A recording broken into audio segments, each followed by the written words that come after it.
Okay, we're live, nice and early on a Saturday morning. You wouldn't guess it though. No, absolutely not. Welcome along to episode 13 of the Lifting and Life podcast. Lucky enough to be joined by Courtney Durr this morning, 6 a.m. on a Saturday. I'm going to pass it straight over to you, Courts. If you could just tell us a little bit about what your day-to-day at the moment looks like, just so people who don't know you get a little insight into the things that you do in your day at the moment. Yeah, I actually love that question. So day to day, I always start with my morning. Morning is my favorite time of the day.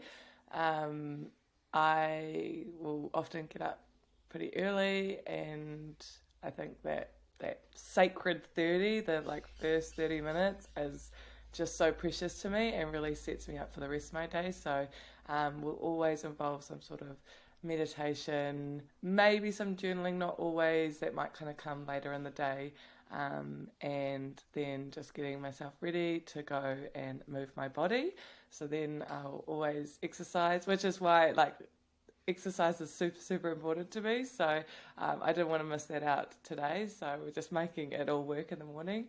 But yeah, then I'll go move my body, and then come home, have some kai, shower, and then get into my day. And I guess my day looks a little bit different every day. So I run my own business. I run Worthwild, and some days it looks like taking coaching calls. So I coach in group spaces and also one-on-one. So yeah, I'll have a few one-on-ones kind of dotted throughout the day. And then normally my group coaching is during the night. And then kind of in between when I'm coaching, I will be writing, I will be learning. Growth is a huge value of mine, and it's also just super important in what I do, because I want to be giving my clients the best possible value that they can get. So I'm just, yeah, reading, podcasts, my own sort of coaching, and then all of the admin, which I'm trying to change my mindset around. So yeah, Almost like it needs a different title. Admin has like so yeah, many negative connotations, I reckon. yeah, yeah. Okay, that's a good point. I need to find a different title for that, because words are really important to me as well. So maybe that will help. But yeah, and then honestly, by the night time, like my preference is just to have nothing planned. Yeah, I'm not my best self, and kind of after, I'd say like 4 p.m. And so maybe there'll be socializing, maybe it will just be Netflix and eating dinner, but that's like roughly what my day looks like. It sounds like you definitely implement some good self-awareness throughout your day. It's obvious that you've kind of crafted your day that in a way that's best suited to you and your sort of personality.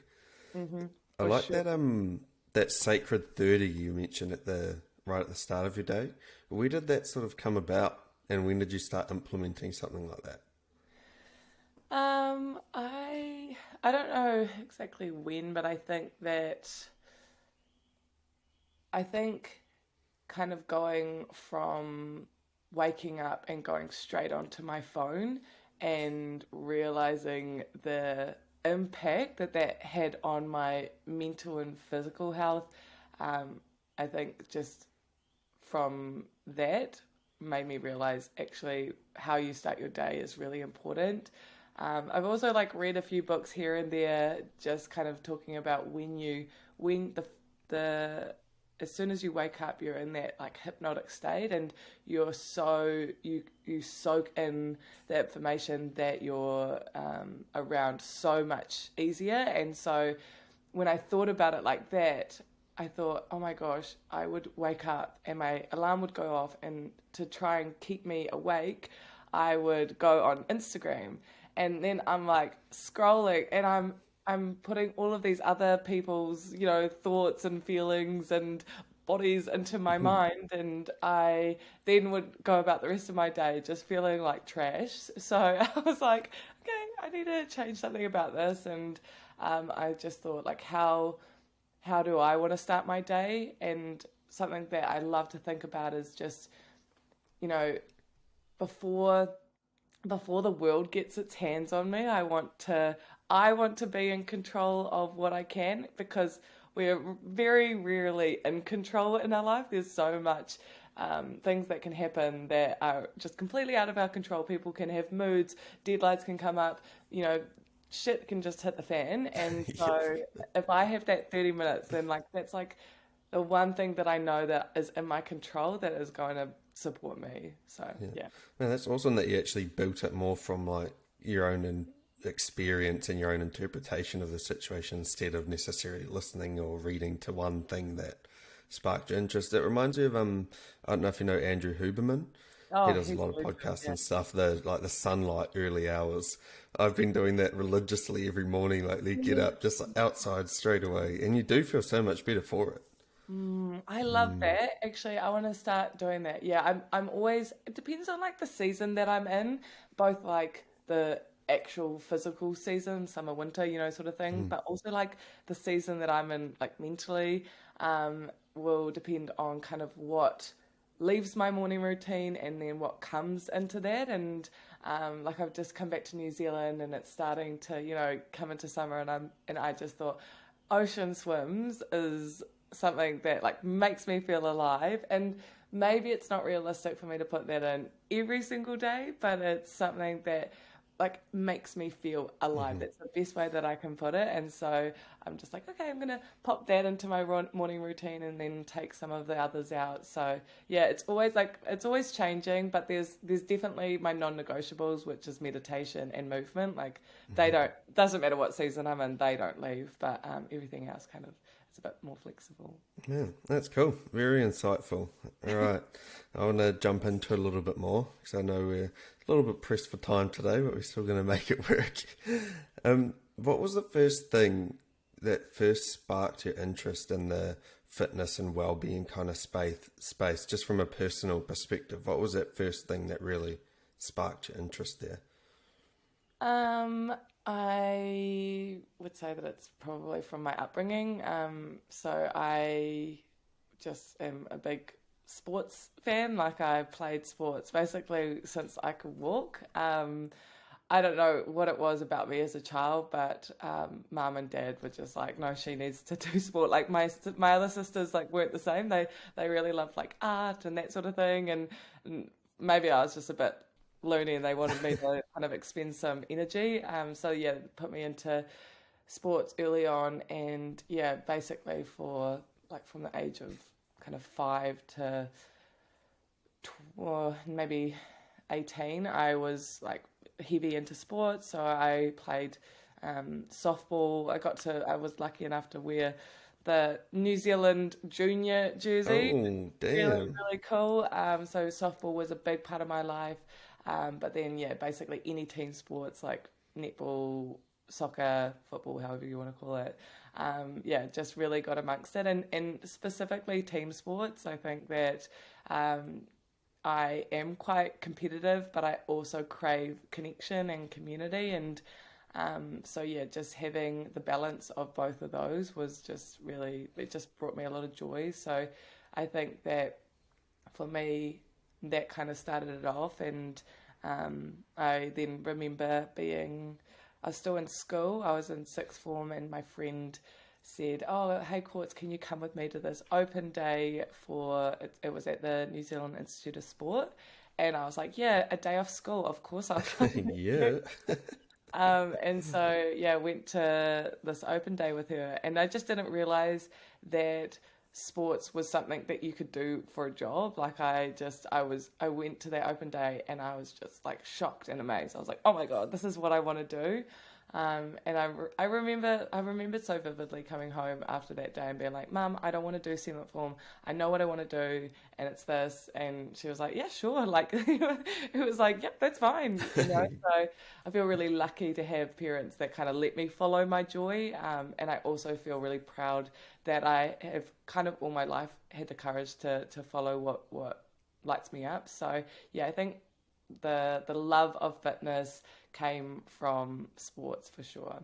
Man, there's a lot of things to unpack there. The first thing that you mentioned there, the team sports, it seems quite evident that that team or that community element is definitely something that still carries through with you now into the stuff that you now lead, right?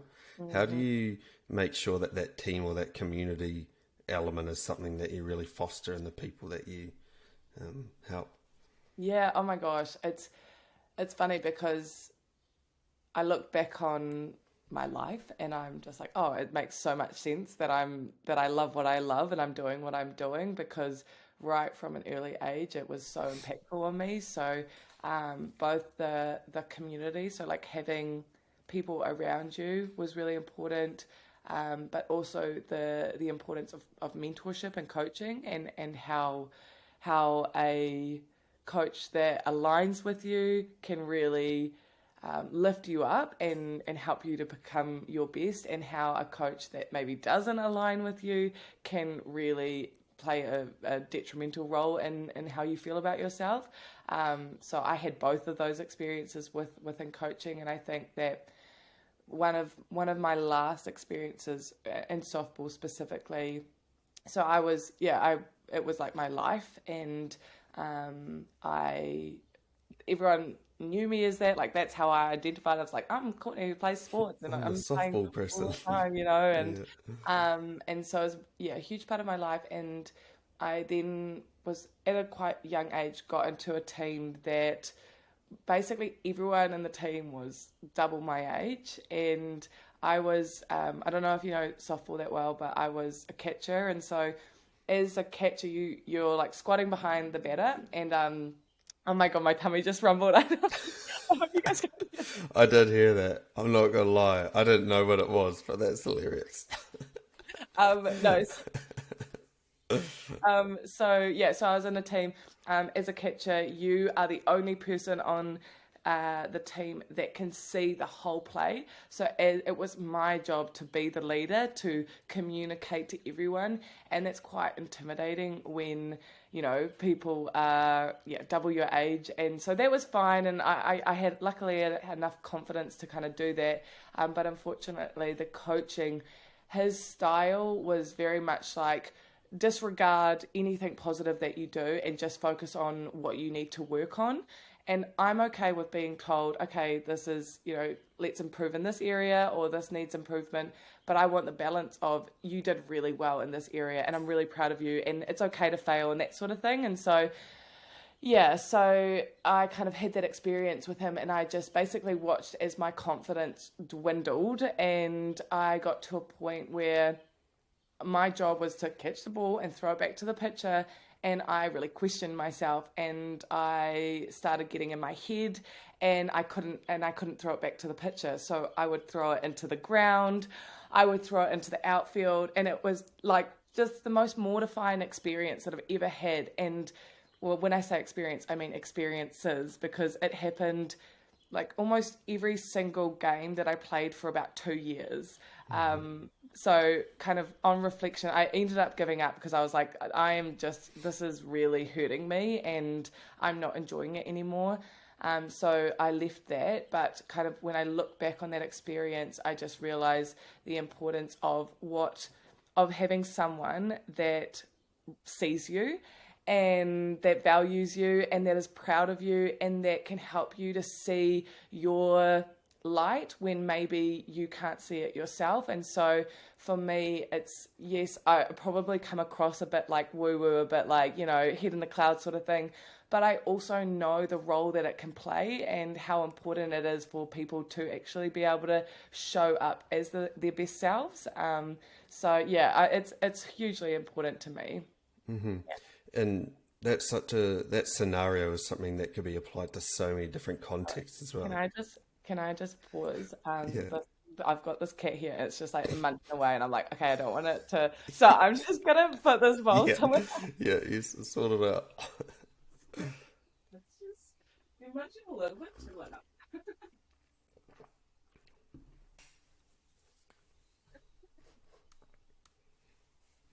Okay. If I'm honest, I couldn't hear the cat. Okay. Cool. I Well. did hear your tummy, but I didn't really think anything of it. I didn't know what it was. It wasn't that loud. Oh, that's funny. Sorry. Carry on. No, we're good. Yeah, I was just saying those two different scenarios of the negative sort of reinforcement and the age gap scenario is something that can be applied to so many different contexts as well. So I'm sure that it was a really tough situation to go through, but no doubt that those learnings from that can probably be applied to so many people, even in a work setting. That's Yeah. something that can occur quite a lot. So that's a learning that I'm sure you've probably helped Yeah. others with, although it was tough going through it at the time. It was, yeah, it was really tough, but it was one of the greatest lessons that I had. And well, not only like the coaching, but I think just having that space where it's okay to fail. So when I went into that new team, it was like there was no space for making mistakes. And so because there was this like, everyone expected perfection and expected your best every single time, the pressure of that then actually crippled me and actually made me feel, get in my head and not be able to use my body in the way that I know that it can. So I think with that experience, what also was amazing and really kind of got me into this sort of work was the power of your mind. Like it was crazy that I just had thoughts about my inability and I doubted myself and I dwelled on what will people think. Oh my gosh, this is so embarrassing. And then those mental thoughts then transitioned into my physical abilities. So it's crazy now because you get a ball in my hand and I go to throw it like a softball, and I still remember like how it felt, and I still like I would still really struggle to throw a ball, and it's just amazing the power that your thoughts can have over the actions that you take and how your body actually performs. So it's quite And fascinating. going through that, did you ever apply that sort of those negative thoughts to more of a macro? Like, did it start to affect you as more of a person instead of just an athlete trying to throw the ball there? Did it ever sort of cascade up the sort of pyramid, and did you start to feel more negative about other areas of your life as well, or did it stay more isolated just to the sport? I think that so I was 16 at the time when this was happening, so still pretty young. I think the decision to stop playing was a really brave decision because that was all I knew. Like, that was all my friends, that was my future, that was, yeah, just it was me. And so breaking away from that identity definitely came with a sense of who am I, which is, I'm like 16, but I'm already Yeah. What existential. is life? Yeah. But it was like a really good learning lesson early on. So I definitely went through that struggle of like I can't even talk to anyone, from that community anymore. And I definitely had a down, but I think that what it kind of manifested as was, okay, well, I can't control what I thought at the time, like what my body does, and being in sports is not for me anymore. So I thought, and so I'm going to get into fitness, and that's something that I can control. So, and probably, I didn't realize it at the time, but it probably wasn't in the most healthiest way of like, okay, just going to focus on what my body looks like because I can control that. Um, and so I just kind of went overboard, overtrained, was like self-absorbed in terms of like what do I look like and what does my body look like and what do other people think of me.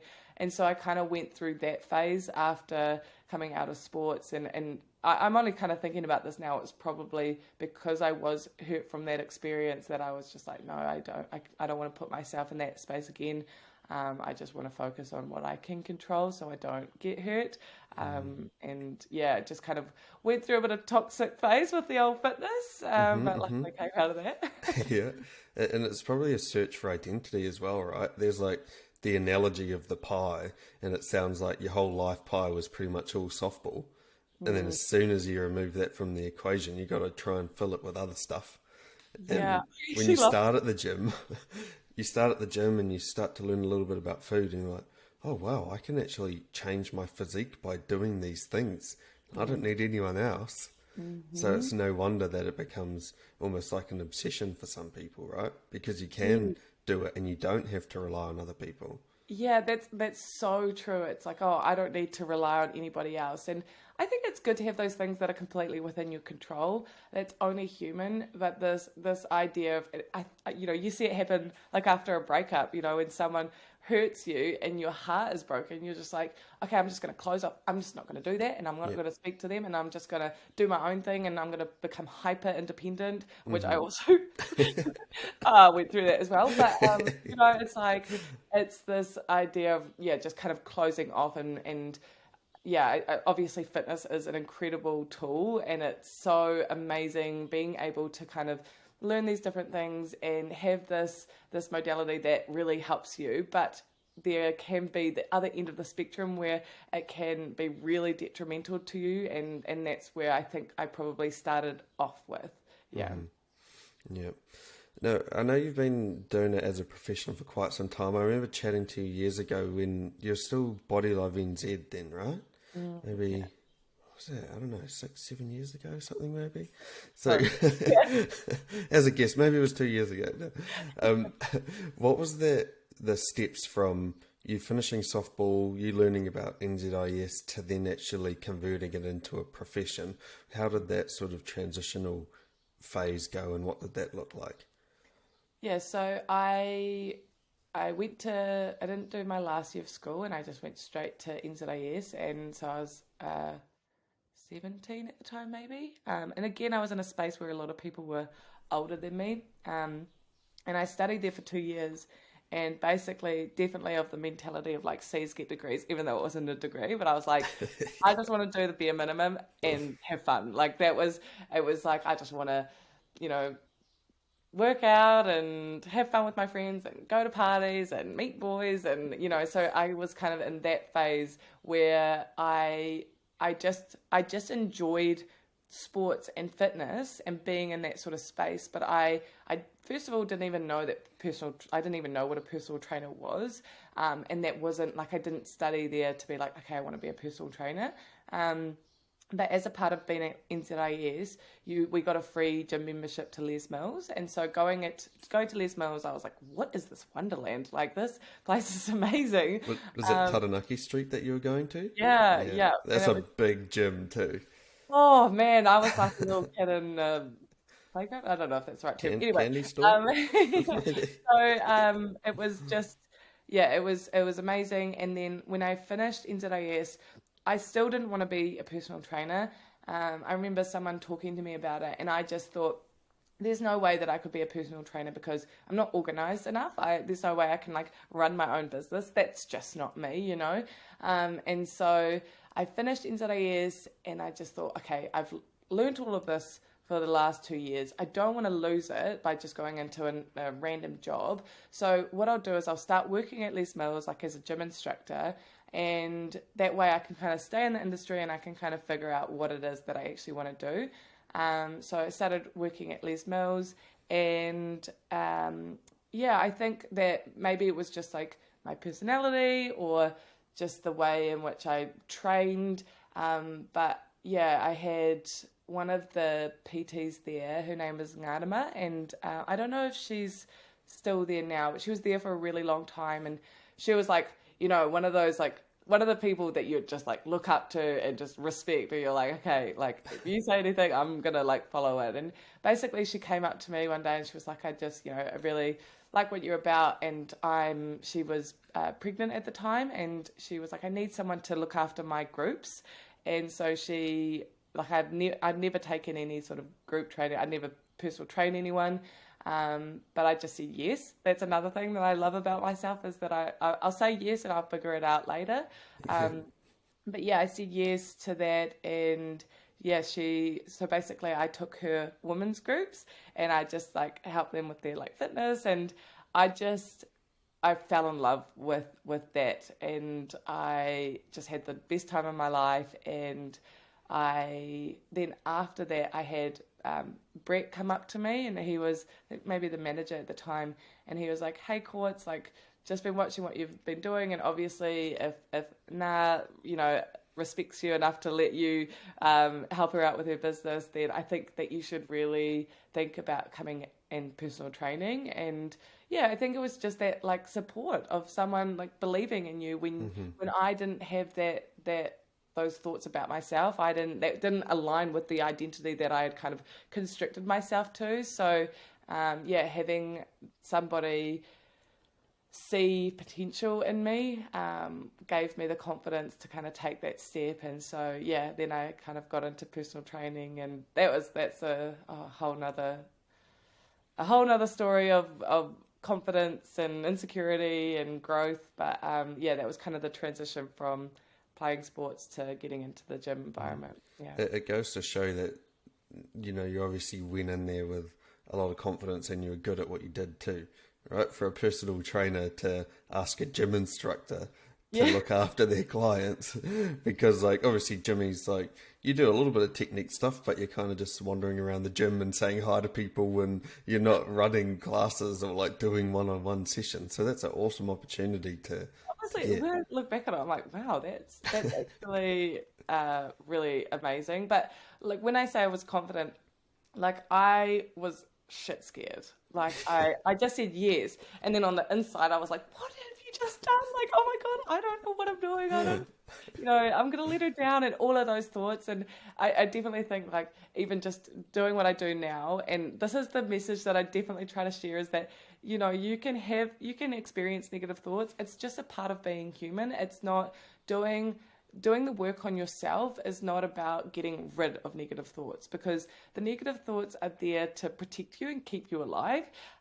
So you can have them, you can see them, and acknowledge them, but you don't have to listen to them, and you don't have to be a slave to them. And so, yeah, I still felt nervousness. I still felt doubt in myself, but I still said yes, and I took action that really aligned with who I wanted to be and where I wanted to go, rather than staying small and listening to those unhelpful thoughts. 100%. And I love the quote. I don't know who said it, but it was a quote. But as humans, we're more sensitive to negativity than positivity, right? When you're presented with a situation, straight away, it probably is a survival tactic, actually. I reckon you're right. Straight away, oh, what's the negative side of this? Oh, yeah, but what about this? What if I'm not good enough to do that? What if her clients are like, who the hell is this person leading us now? Oh, she left us in this lady's hands. So. The brain is creative. Like I'll give my mind that it is creative. Some of the worst case scenarios it comes up with, I'm like, wow, like where did that some come time to evolve. But I do really agree with that. It's just what I say to my girls is I'm like, nothing within you is against you. Like whether it's your ego or your fear or the negative thoughts, like it's and that helps me to have a deep love for myself and a deep sense of compassion for myself, because nothing in me is at war with me. It's just there to help me. And so then it's up to me, my higher self, to kind of speak to me. I'm having lots of conversations with myself, but really to speak to me and be like, I know you're scared and it's okay. We're safe. We can do this. And even if it does go wrong, it's still going to be an area for you to learn about and grow in and connect deeply with others and with yourself. So whatever happens, like I've got you, we're safe, and so it's really just about being able to speak to that scared part of you, or that survival part of you. And extending that almost, I love the idea that we have multiple versions of ourselves within us. There's going to be the scared Cam, there's going to be the brave Cam, there's going to, and you are constantly consulting these different versions of yourself depending on the context, right? And who knows what the right or wrong decision is, but you at least have the ability to put forward these different versions of yourself into the scenario to see how it will play out prior to doing it.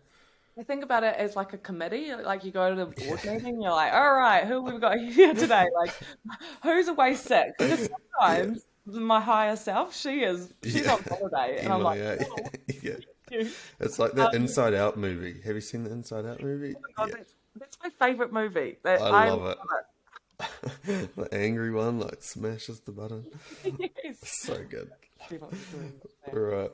So taking a few steps further forward along your journey, you obviously Worthwild now is what you're running. What's the key aim of Worthwild? Obviously, that's probably quite a big question, but for people who don't know what it is, how could you sum it up in a couple of sentences in terms of what is the key aim? Yeah, no, it's actually a really easy question. The key aim for Worthwild is to help women build their sense of self-worth and heal the relationship with themselves. Really, it just, even shorter, it's just about helping people have a kind, healthy relationship with themselves. And I think that when I do this work personally, what makes it easier is to think about being in relationship with myself. Like that's the first relationship I'm in, that's the last relationship I'll be in, that's the most important relationship. And so I want to treat it as such. I want to invest in it. I want to spend quality time with myself. I want to speak words of love into myself. I want to challenge and so thinking about the relationship that we have with ourselves, and that's what I want to help what I want to help women with, because I feel that a lot of the time, and this was definitely brought to light in lockdown, where everyone didn't have the numbing of the busyness, the numbing of the social External stimulus, right? yeah. Yeah. It was like everyone, you have to stay at Yep. home and you have to look at your thoughts and you have to think of yourself. And you And can only watch so much Netflix, and soon enough you're gonna have to turn it off, right? yes, and so it made people feel really, really uncomfortable, which, that makes so much sense. It's like if you're constantly outwards and constantly focusing outwards and doing things outside of you, and you haven't stopped to allow yourself to be bored, to allow yourself to be still, to actually hear what your intuition, what your thoughts are saying, what your body's saying, it can make people feel really uncomfortable. And so I just want to help people to, yeah, have a more loving relationship with themselves. Yeah. Oh.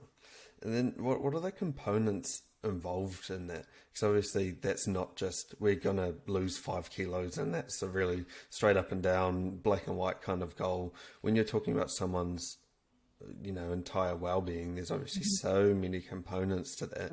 So if I was someone coming to you, what are the first steps that you take in trying to help someone along that journey? Yeah, that's a big question. Yeah. Yeah, that's a big question. Yeah, I mean, it's difficult in the way that, especially when I'm like doing a consult with someone and they're kind of looking to invest in working with me.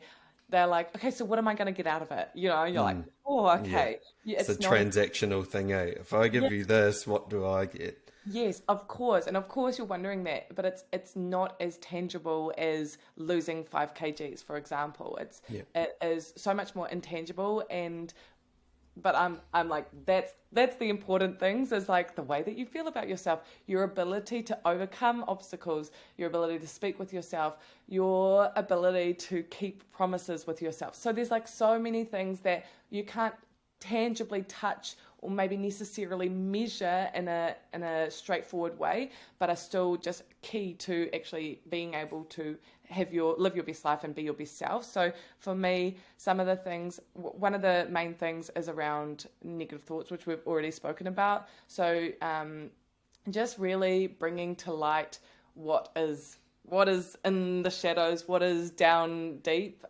is really important to actually bring up to the surface. So for me, I kind of went through this uh, toxic positivity phase, I guess you could call. So It when sounds like a bit of a paradox, right? Or like an oxymoron. Toxic yeah, positivity. I feel yeah. like I get it though straight away. So, yeah, for me, what that looked like was everything is fine, everything is great, everyone should just be happy. A very privileged mindset also of just like, why aren't you happy? Yeah. And I remember just kind of hearing people who were struggling with like anxiety. This was like, I don't know, 10 plus years ago. This was a really long time ago, but I just look back on it and I shake my head. But people were struggling with like anxious thoughts or anxiety. And I'm like, we're just think happy, like just be happy, Man, I feel like people are quite smart in terms of our intuition too, and can see through a facade like that really quickly. Like on a one-off instance, might be like, "Wow, Court's is such a happy person." And second, third time, like, "Oh shit, I feel like I can see through this facade. My intuition is telling me something." 100%. Yeah, 100%. And so it's like, because that's the identity, that's the perception that you want to give off. You're like, I want people to see me as this bright, bubbly, yeah. positive person. It's like a And brand, then right? yeah, Yeah, totally. And it's not as conscious as that, but it's, and when people kind of get that bad, like, okay, she's doing a bit too much, or like this feels a bit off, which I'm no doubt people would have thought. It is that intuition of, like, your intuition knows when yeah. someone isn't being authentic and genuine. It's like there's like a misalignment that it's picking up For on there, right? sure, for Yeah. sure. And the thing that's funny about this is that not only can other people see that you're ingenuine, but also your authentic self can Yeah. see you're ingenuine. It's like Yeah. you're saying everything is fine. I love my life. It's Like, like that when you're speaking something that you know isn't really true. It's like something's like there's some alarm bells going off inside. yeah, absolutely. And so there was a real, and that's again like that relationship with myself. I had a real disconnection because I wasn't being honest. I wasn't allowing myself to express and feel and have other emotions other than happiness. I wasn't allowing myself to kind of look at my triggers, look at my pain points that were causing me to react in other relationships, that were causing me to lie, to just really not be my best self. And so there was a major disconnect in my relationship with myself. And so for me, such a big part of, like, if people are coming into this work, I I don't want them to feel like they have to be perfect or positive all the time. I'm like, I've been there and Yeah. it doesn't work. You can slap all the affirmations you want onto it, but you're still trying to hide, trying to overcompensate for this feeling of emptiness, this feeling of lack within you. And when we can bring that up to the surface, obviously gradually, like, I don't want to panic people. I don't want to put people in a space where it's too overwhelming, but it's a real gentle kind of message to them to say it's okay to fail, it's okay to make mistakes, it's okay to have insecurities, it's okay that, it's Mm, okay. mm. And I had to really say that to myself and really walk myself through that. So bringing those things up to the surface that maybe you feel ashamed about, or maybe you think that the world won't love you for, helps you to be able to actually see them and understand them, and maybe over time release some of those coping mechanisms, those beliefs that maybe served you in the past but no longer serve you in this kind of next chapter that you're moving into. Um, that's a Yeah, there's a definite. lot of powerful stuff in that, man. I bet you've changed some people's lives with that stuff. Oh, well, I mean, I think I've played a part, Yeah. definitely in the journey for people, which has been the most rewarding Mm. thing. But I think that, yeah, just what I love about the group spaces, and I love that we keep coming back to community, is, who you're surrounded by has a massive impact on the way that you feel about yourself. And so for me, I'm really intentional about creating those spaces. I think that because I have got into this space where I feel very close to my authentic self. I feel like I express myself. I still have things that I'm ashamed about. I still have things that I hide, and that's a process. But very, I feel like very much in alignment with my authentic self. And so, as a result of me just being open and honest and being like, this is me, this is who I am. Some people are going to really not like that, and that's fine, because the people that really do like that, they are my people and they are my community. And what that has kind of translated as in my business is just this incredible group of people. Every time that I have someone come into my space, I'm just like, my mind is blown. I'm like, you're so cool, you're so amazing. Like, how have How I are there attracted? still more people like this? Yeah, yeah, I'm just, oh my gosh. And so, yeah. yeah, so like whether it's like an in-person community event, like we'll do a sunrise walk, or, something like that, or whether it's like the online, coaching, just this space of people who know what the values are. They know that This is a space where we can like take off those masks, put the walls down. We're safe. We know that we're not judged. We know that we're going to be loved for who we are, both like the highs and the lows. And I think that is a result of me being willing to be vulnerable, being willing to be not liked. Yeah. It's such a good observation, because I know starting out, especially say in personal training, for new personal trainers, this is so relative. You just need clients. Like if your only source of income is your clients, like you kind of need clients, otherwise you can't eat food. So you like bend over backwards trying to adapt yourself for these different personality types that short term, yeah, okay, you're getting some money into the bank, but long term, at least from my experience, it's not conducive to your well-being, especially like one-on-one personal training space, or even in that group setting. It's all on you to facilitate that, right? So if you're with someone for an hour who you just do not get along with, it doesn't matter what the context is. It's very hard, and it's like you're just pushing shit uphill the whole time because it's such an awkward interaction. So yeah, personal trainers or people running group fit sort of settings, it's such good advice, is be yourself from the start. And maybe that means saying no to people. When you have a catch up with a client, maybe you do say, oh, look, I don't think this is going to work, but I appreciate your time. Yes, this translates into every area of your life. You know, whether it's you're in the mental well-being space, whether you're a personal trainer, or whether you're just a human in your life, it's like when you are like, no, I'm going to show up as myself. This is what I like. This is what I do. This is who I am. There are going to be people that don't like it, that don't like that. And there are also going to be periods of solitude, and you know what that looks like in business is like really like living on the bones of your butt. I definitely have been there for sure. And so there are going to be those periods of like space when nothing's coming in. But I really strongly believe that when you do say no to the things that don't align with you, the people that don't align with you, what you're doing is you're opening a space for people that do align with you to come in. So if you're so scared to be with yourself and be alone, or, you know, be in that, you know, uncertainty of like, am I going to make this week's rent sort of thing? Am I going to eat? When you don't allow for that space, and obviously there is, when it comes to like money and eating and paying bills, there's obviously it's a little bit different there.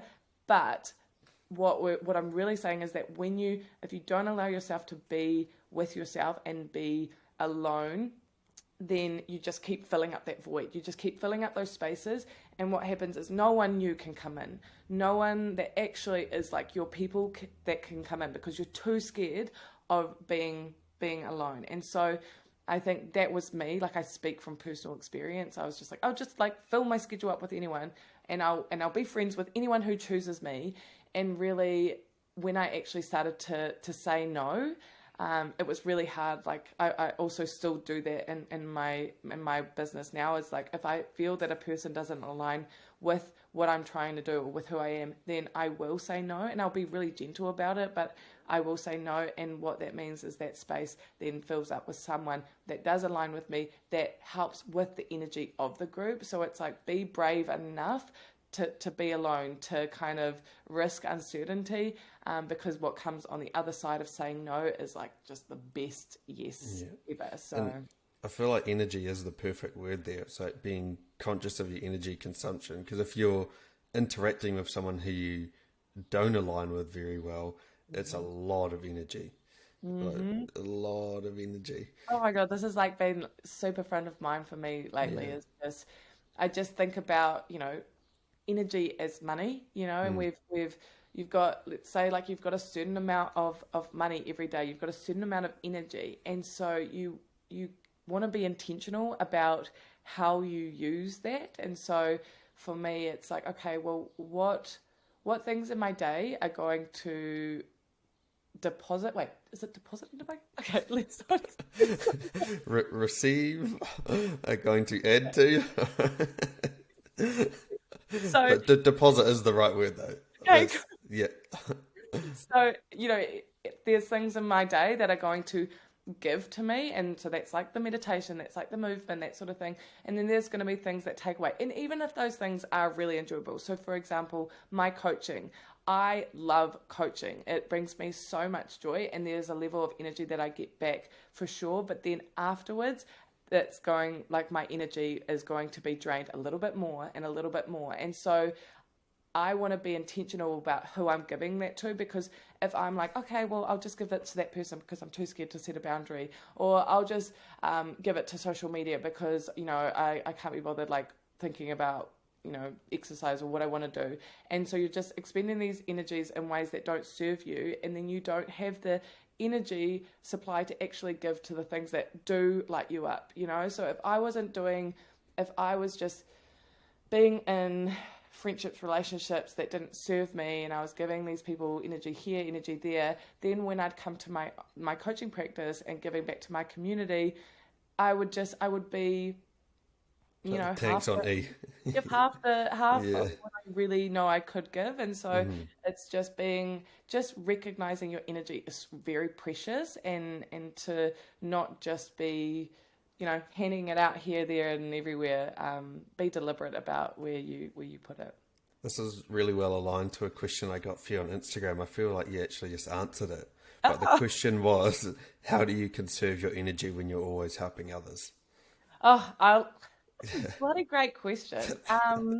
So yeah, so I've been thinking about kindness and people pleasing a lot, and the difference that they are. So people pleasing is giving from fear, and kindness is giving from love. So people pleasing is, I want this person to like me, so I'm going to do this for them, and I'm going to do this for them, and I'm going to go here with them, and I'm going to catch up with this person because I'm scared that if I don't, then they won't like me. If I don't, then they won't invite me out anywhere. If I don't, then I'll be perceived as a bad person or a mean person or a rude person or a selfish person. And so all of those reasons for doing something for someone else comes from a place of fear. And kindness is, I want to help you because I really value you. I've got the capacity for it. And yeah, I'm intentional about making this decision. I'm doing this from a place of love. And so there's the difference of those two. People pleasing is not kindness. People pleasing is really about controlling others, or trying to control others' perception of you. And so in order to be kind, it has to come from a genuine place. It has to come from, I genuinely want to help you, not out of obligation, not because I feel like I should, but because I genuinely have the capacity and want to. And so in order for you to be more kind to others and give to others, be of service to others, you have to give to yourself. And I know that it sounds cliche, and we've heard it time and time again, but it's really like, if you want to genuinely be kind to others, if you want to genuinely give like you say that you want to, then you have to fill your cup up first. You literally have to. Otherwise, what you're going to do is you're going to give from a disingenuous place, and you're going to feel the what's the word? The opposite of reward, like the sacrifice of that. You feel the burden of that, but also that relationship is going to suffer because of that as well. And so, in order for me to be of service to others, what I have to do is sometimes I have to be selfish, and I've learned to kind of. That used to be something that I was really ashamed of. And if someone said that I was selfish, I was like, oh my God, this is the worst thing in the world. It's a classic mentality in New Zealand too. Yes, Yeah. yes. But then I'm like, no, actually, sometimes I have to be selfish, and selfish with my time. And what that looks like is the sacred 30, like being really intentional about how I'm spending the first part of my day. It also looks like boundaries. So actually having that hard conversation with someone of saying, actually, I don't like how you were speaking about my body in that respect, or hey, I can't come out tonight, and whatever, or just a simple no. And being, for me, it looked like saying no, I can't give you advice in the DMs. Like, I was constantly like giving out advice in the DMs and like burning myself out. So just setting boundaries in that respect. So my habits, my boundaries, the way that I speak to myself. So if you're constantly putting yourself down and berating yourself and saying you're not doing good enough and that wasn't, you are really hurting yourself, and that definitely took away from my energy. You just imagine again, like being in a relationship, like imagine someone, if you were in a relationship with someone and your partner's like, you're shit, you're not good enough, like do better. Yeah. Then like how would you But, show up in that and relationship? you How wouldn't would you stand feel? for it too. Well, you might not stand for it if you Yeah. have the confidence, but if that was happening every single day, you'd be this shell of a Yeah. person. You would be a 100%. shell of a person. You would withdraw. You'd feel shit. You'd feel small, and we're doing that to ourselves, Mm. And so it's like be conscious of the way that you speak to you, because it really plays an impact on how you can give to others. Yeah. Man, that's so cool. It's obviously evident you've spent some time contemplating that. I love the distinction between genuinely being nice and almost just doing things out of fear. I feel I can resonate with that so much. Or it's Very even like, confronting. yeah, When yeah, I but first kind of like had these like realizations, I was like, oh my God, yeah, it brought like a new level of shame, because then I was like, oh my God, I'm a bad person because I'm trying to like manipulate and control people, and like wait, me being nice is bad. But yeah, I've done a little bit of learning and personality and stuff, and it comes from being super agreeable too. You Mhm. just want people's affirmation. You want people to like you, and if they don't, that's like the end of the world. If 100 people like you but one person doesn't, what What are do you you going to focus on? Yeah, it's that one negative thing. So 100%. One thing that also made me reflect on is when someone asks you to catch up, feeling like you have to come up with some kind of excuse as to why you can't. Mhm. I don't know if that's something that's captured in there, but that's something that it made me really think about. Oh, absolutely. And it's the something that I've like thought and talked about a bit before is this like over justifying, like Yeah, you can't just say, oh no, I'm actually that's actually not for me, or actually no, thank you, but thanks for the offer. It's like, no, I can't because of this and this, and I totally would, but I've got to actually do this, and what about this, and all of if that. anything changes, I'll let you know. But all of Yeah, that is energy expenditure, yeah, like being actually intentional of like these uh-huh. small ways in which energy leaks out. That over justifying is one of those ways. And so me coming back to like my authentic self is actually being willing to set a boundary and to say no, and knowing that the people that are my people will understand that. Like I don't want to be in relationship, whether that's a friendship, a partner, whatever. I don't want to be in a relationship with someone that doesn't respect my boundaries, that makes me feel guilty for having those boundaries. And so again, like it does require bravery and courage to actually say this is not okay, and just trust that the people that are meant for you will stay around, because obviously we always have that fear of like people are going to leave me Yeah, and then leave me but alone. yeah, I'm not I with have my no tribe. one Die. forever. Yeah, but I suppose also the flip side to that is that you want it to be reciprocated. If you go, hey, do you want to do this thing? And they go, oh no, sorry, I don't want to do that today. Okay, cool. Like that's all good. You would hate for people to feel like they need to do things with you out of Yes. fear or obligation too. Yeah, exactly. Like if you knew that people were saying yes to you because they were they didn't actually want to, but they were scared of what you would think, that would feel so shit. Mm, And so that it definitely is reciprocated, and it's like, okay, I have to not only be able to set boundaries. This has been one of the hardest things for me around boundary work, is being able to like set them and voice them, but also being able to respect other people's boundaries and recognize when they are boundaries. So for me, and I'm still working through it for sure, but it's like not taking everything personally. So I used to think that people setting boundaries, I never thought of it as boundaries. I just thought that they were being mean and that I wasn't good enough. And I was like, if someone said, hey, cool, it's like, I remember my ex was like, "Oh, of course, I don't like it when you call me that name or whatever." And I remember feeling so defensive, Yeah. and then like going through this feeling of defensiveness and being like, "It wasn't even meaning like that." And then I was thinking, "Oh my God, like, he doesn't like me or he's like mad at me." And I just made it all about myself. And it was like, actually, no, all he was doing was setting a boundary and speaking his needs, and Mm. that's all it needs to be. I don't need to go into this whirlwind of like, I'm not a good I'm a person. bad person. How could I be so Try stupid? to respect Yeah. their boundaries and recognize that they are boundaries and not an Mm. attack against me. Mm. Yeah, it's been a journey. Yeah. And in contrast to this, how do you know when to sort of push through and do something that you don't necessarily want to do? Because obviously there's going to be times where you need to do some stuff that maybe you don't necessarily want to do. So how do you draw the line between setting a boundary of yourself versus pushing yourself to do something out of your comfort zone? Yeah, I think my answer to that would be to in order for me to make decisions in a way that's aligned, I have to know my higher self, and that's my higher self is the part of me that is she is without insecurity, she is without um fears of what other people will think. She is her like true authentic self. She is living the life that she wants to live. She is doing the things that she wants to do. She is wearing the clothes that she wants to wear.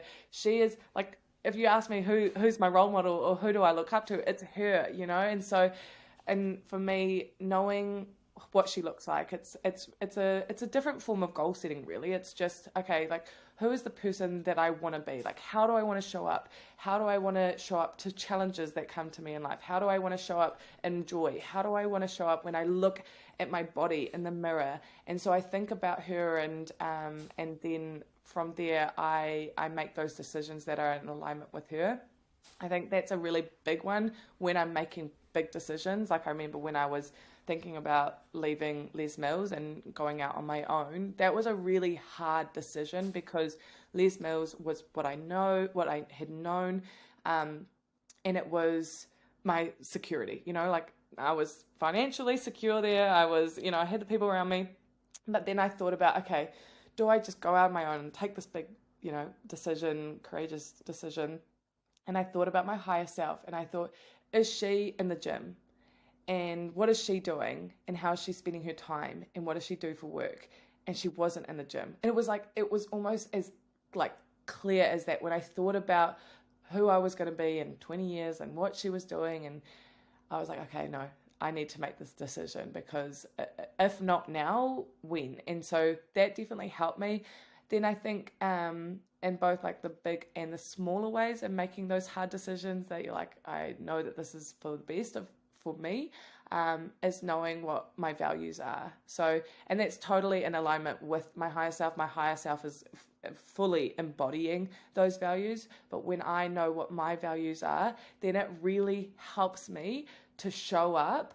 We keep coming back to the word authentically, but it helps me to show up authentically. So I'm going to say a hard thing, and I'm not as reliant on other people's response to it because I know why I've done it, because it's in alignment with what I know is true for me, what my values are.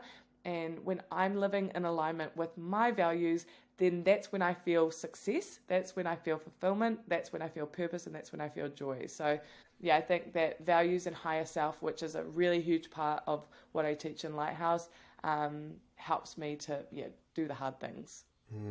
Man, that's such an awesome answer. And the really powerful thing about that is that it's all intrinsic and internal. You're not going, oh, what is this person doing? And oh, they're there now, they're doing this already. Man, I want to be like that person. It's Yeah. the idea of compare yourself to who you were yesterday, not to who someone else is today. Mm-hmm. I love that so much because everyone's on a different path, right?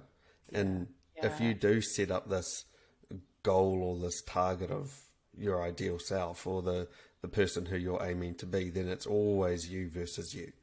It's Yes. not you versus everyone who you see on Instagram or whatever. Mm-hmm. That's such a good point because I think that the issue when people feel stuck or struggling to make decisions or feel like their life doesn't feel meaningful or purposeful, their job doesn't feel purposeful, it's because they are making decisions based on what other people will think.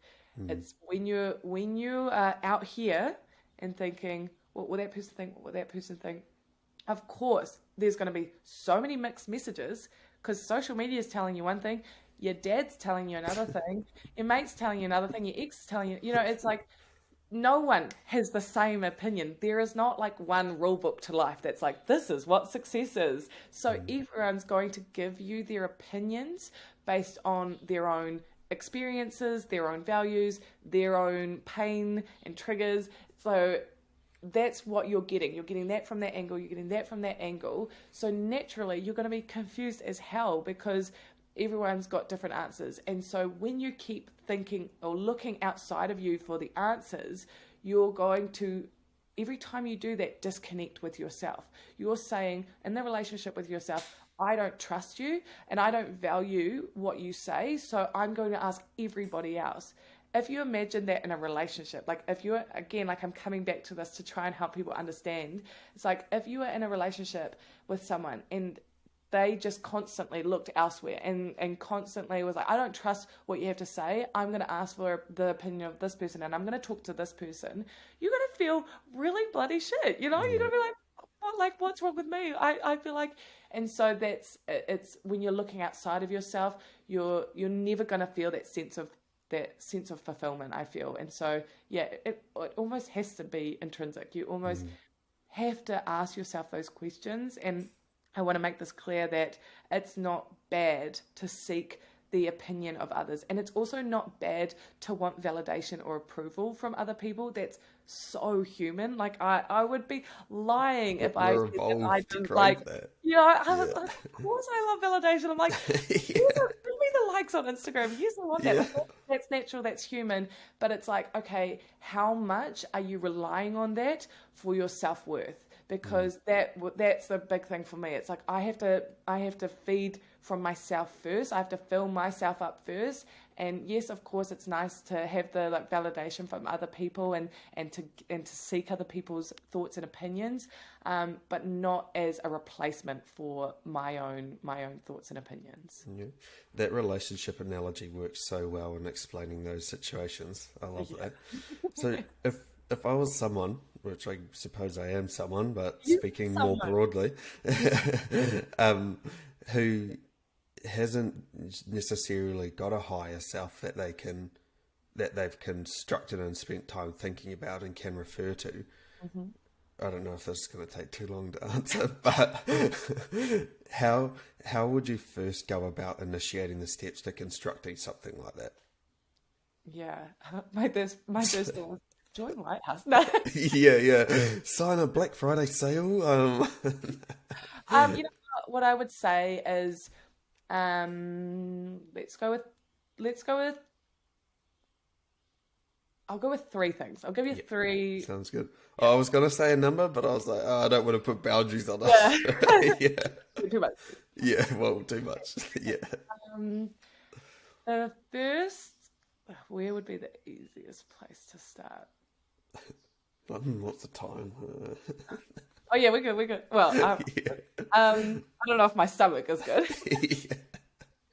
Okay, so the first thing I would go is with the values. So I definitely do values work within my coaching practice, but anybody can do values work. And I think that it's something that the more you do it, the more you come back to it, the more you will kind of understand it and get comfortable with it. But what I would recommend as a real tangible tool to starting to know who your higher self is and who you are, like authentically, is to like go on Google and look up values list, and there will be a big list of values, and then print it out, definitely print it out. Write it out will take way too long. And then what I want you to do is I want you to go through that list, and I want you to just asterisk all of the values that resonate with you and that align with you. And then from there, go through those ones that you've asterisked, and then whittle it down to to 10. And then from there, whittle it down to 5. And you're aiming for 3 to 5 values.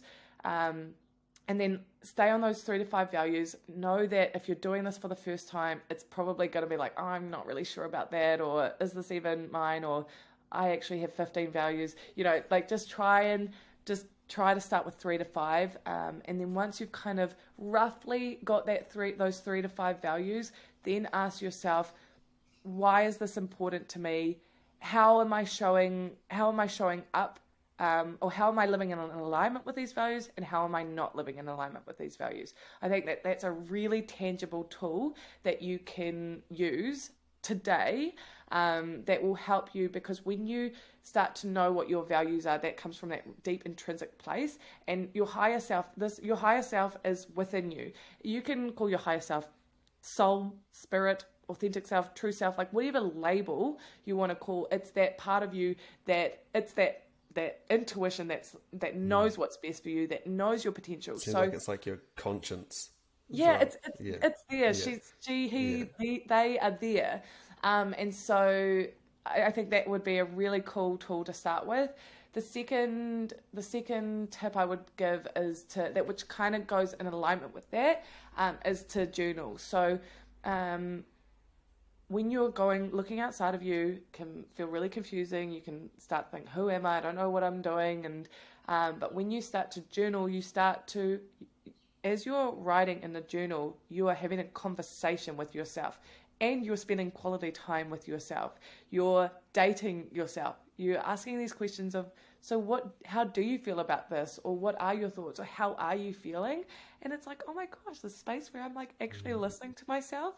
And again, like, I love that we keep coming back to the relationship piece. That works. So I've imagined it straight away as two different people. How are you feeling today? Yeah. How's your week been? And it's so nice, right? And if you have, are at a point where you're like, oh my God, I don't know who I am, or haven't done any of this work before, just imagine that you're going on a date. Like when you go on a date, you don't know anything about that person, and it doesn't need to mean anything about who you are. It's just like, oh, okay, instead of being critical about myself for not knowing who I am, I want to be curious. Like, I think that curious is such an amazing way to approach this sort of work, is just be curious about, okay, like, who am I today? And what, and whether that's like Googling journal prompts, or just actually just writing down how you're feeling and all of the thoughts in your head, that's a really, really positive way of starting to know who you are.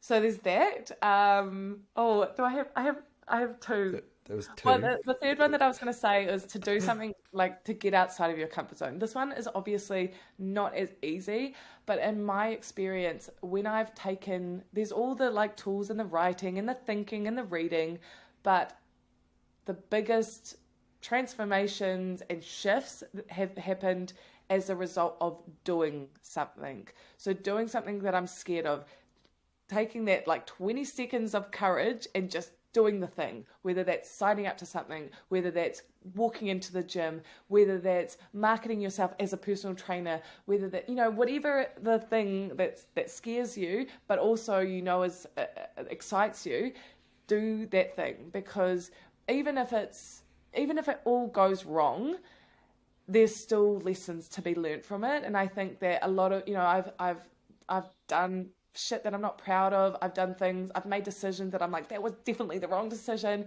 But I wouldn't change it for the world, because I learnt so much about who I am. And like, even in, with my romantic partners and like my friendships, the relationships that kind of went to shit, I am so grateful for, because I now know what I don't want. And that helps me to know what I do want. So it's like, it truly is a win-win situation. When you get out of your comfort zone and take action to do something that scares you, whatever the outcome is, you're going to learn something new about yourself. So that would be my third. Yeah. That was perfect. Nice one. And touching on that third point, it's kind of like living your life is done with one foot in chaos and one foot in order, right? If you're always just 2 feet in order and in comfort zone and like day to day, I mean, that's nice for a certain period of time, but you're not necessarily moving forward in any capacity. You know, if you have one foot in chaos where you are doing things that are a little bit scary, that are new, then you're actually on the borderline of both of those things. Mm. So you're actually in that moment. That's when I feel like you're really living. I love that. I love that. Like one foot in chaos, or like I always think about like words that align or like Mm. sound good together, but like one foot in chaos and one foot in comfort, you know? And it's Yeah. like actually those I people bag the comfort zone like it's Mm. the worst place in the world. But I'm You like, no. need some comfort zone. You need the comfort Yeah. zone. The comfort zone is where you rest, it's where you Mm. recharge, it's where Mm. you reflect. It's the comfort zone is a wonderful place to be and just kind of collect yourself. But there isn't growth that happens there is growth in terms of the reflection, but it's like you in order to grow, change, go to a new level, you have to get into your comfort zone. I mean, get out of your comfort zone. And so Yeah. you guys know what I'm saying. Yeah. Yeah. But yeah, so it's like I think that there's a time for the comfort zone, but there's also a time for the growth zone, and that's totally that chaos, that comfort of just knowing, okay, I think I'm getting a little bit comfortable. Maybe I Mm. can, and that's like where I was last year. I was like, okay, I'm actually way too in my comfort zone at the moment, and I've got the energy, the capacity, um, the little courage in me to actually get out of that comfort zone and start to grow and do something that feels uncomfortable, but it's Yeah. good. Right. I am conscious of our time. I've got another question from Instagram that I thought was really good that I want to ask you before you have to shoot off. I wrote it down too. How has learning more about Te Reo Māori and Te Ao Māori shaped your views? Oh, that's so beautiful. How I was learning about Te Reo Māori and Te Ao Māori. Um, I think I've just always been connected with Te Ao Māori. I think that the culture, the way that they respect and treat the land, the people, the values that they have in supporting one another and being there for one another is it comes back to what we've kind of been speaking about all along is that the importance of community and the importance of supporting one another. I definitely think that in Western society, it's very much like, I'm what's the word, like self-made, I'm American self-made. dream. Yeah. Everything's about self Yeah. and it's like, I did this on my own, but it's, Yeah. that's for me, not life. Like, I just feel like a big part of what makes me feel connected and purposeful is in the connections. And I just think that Te Ao Māori is just really embodies that, and it's something that we can really learn from. It's like the Uh, ho order, right? All the yeah, different components. yes, yes, Mm. absolutely. And so, yeah, they just recognize the importance of well-being in social situations and in social well-being, spiritual well-being, physical well-being, and mental well-being. So that's really special to me. The poetic nature of the language of whakatokis, of waiatas is like just makes my soul happy.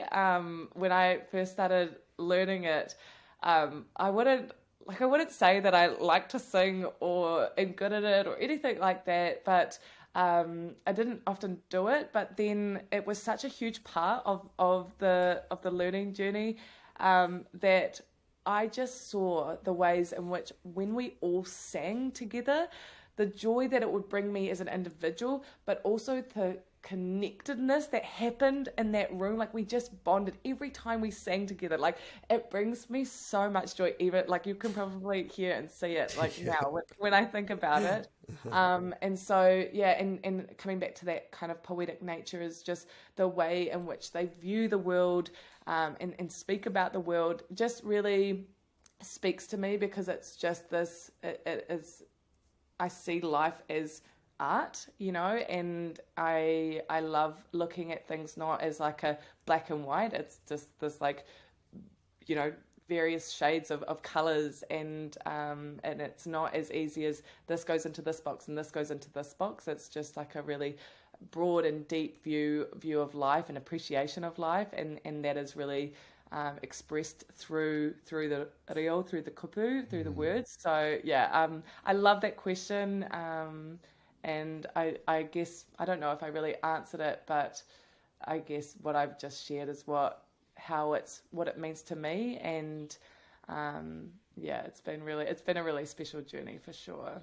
So what is it that you're doing in the Te Reo Māori and Te Ao Māori space? Is it like a formal course that you're doing, or are you like visiting a marae? What is the upskilling or the learnings that you're doing there? Yeah, so for the last 2 years, have been studying at Te Wānanga o Aotearoa, and a, I think it was from level 1 to level 4. So the first year was 1 and 2, and that, I'm trying to think back. Oh, that was during COVID time, so it was not the best experience, because so much of the learning comes from the energy and being in person, and those practices, and so it was really hard to do it like via Zoom, and so that was a bit of a shame that was like our first experience, but it was still fun.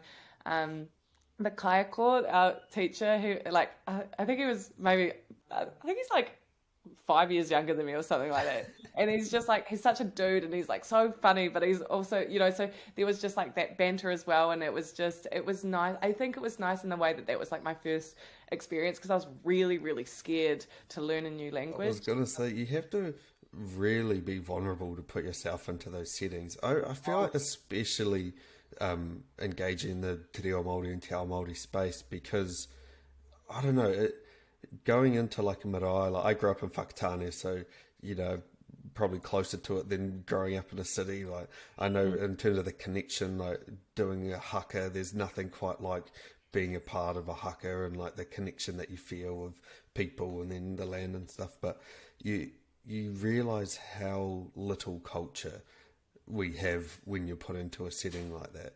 So to be vulnerable enough to go into that space and be like, I know nothing about this, please teach me. Yeah. That would have taken a lot of courage. Oh my gosh, yeah. It's bringing up like all the learnings for me.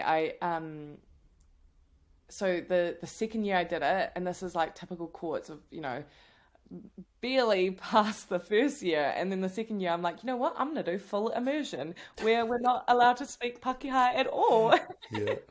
And so luckily I had some really cool friends around me that are like now like friends for life that I met through there. And so that was a real challenge. Man, I learned so much about myself and learned so much about the culture, and the way of learning. But I remember one weekend, I'll never, ever, ever forget this weekend. It was a weekend away on a noho marae, or it was a noho marae, which means you're staying on the marae for the weekend, and we weren't allowed to speak Whereabouts was it? Otaki. Uh, Yeah. it's not with Karanama, was it? Do you know Kara? Okay, I don't think so. never mind. It was amazing. It was the most spectacular weekend. We weren't allowed to speak any English at all, and so it was just like you're fumbling through these conversations. And I remember like there was the most incredible sunset, and we all came together like down on the beach, and we like played these games, and we sang these songs. It was just like, it was amazing. And I remember coming back from that weekend, and what was so incredible about it was I was so nervous, and I fumbled through it, and I was like, oh my gosh, this is so hard. But when I got back, I was like thinking in Te Reo Māori. I was like I remember like going back to my partner at the time, and I was just like, Hea ha te taima, like, and it was just like, and he's like, It's what the like, fuck? like bro, It was just like I was just thinking in that way. So that was really special. But I think kind of coming back to the learnings from it, it was really interesting of being vulnerable in that space, and realizing that actually the world isn't, although we think it is, the world isn't centered around like a white view. It's like the white view of like, oh, but this is how you tell the time. This is how the time goes. And so when you're learning Maori, it's backwards. It's like, no, it's not backwards. Like why would you think that the white way is, and this is how it's meant to be. yeah, and Everything it's like, else is in contrast to this. they're the Yeah, different ways. It's like, yeah, no. yeah, yeah. And so really they're being confronted with that, and recognizing like it's not backwards. It is the way that it's done, and maybe we're the backwards ones. I Yeah. think we are, to be Yeah. honest. And so yeah, that was a big learning. Another thing, kind of just off that question, is the ways in which they embrace and express emotions, and the traditions that they have, like even just like at a tangi, it's like it's just so beautiful the way that they acknowledge grief, and they express grief, and they support each other, and they're there for each other, and it's like, you know, with like funerals that I've been to, like, of white people, of Pākehā people, it's like, okay, yep, you do that, but don't cry. Like, you don't want Yeah. to be seen as crying, and it's like, what the heck? That's backwards, And so, yeah, it's really nice to know that is something that's so embodied and normalized in the culture, and I think that's one of the many things that we can learn and take on board for sure. Well, that's awesome. Yeah, I thought that was a really good question, so I wanted to ask Yeah. it before we wrapped up. I feel like that's probably us for today. I'm really respectful of your time. I know you got to shoot off. This 6 a.m. session was actually a lot better than maybe I first anticipated. I was worried about being a little bit too tired. I feel Yeah. like conversation is always better in the morning. So So I'd do I. much rather 6 a.m. than 6 p.m.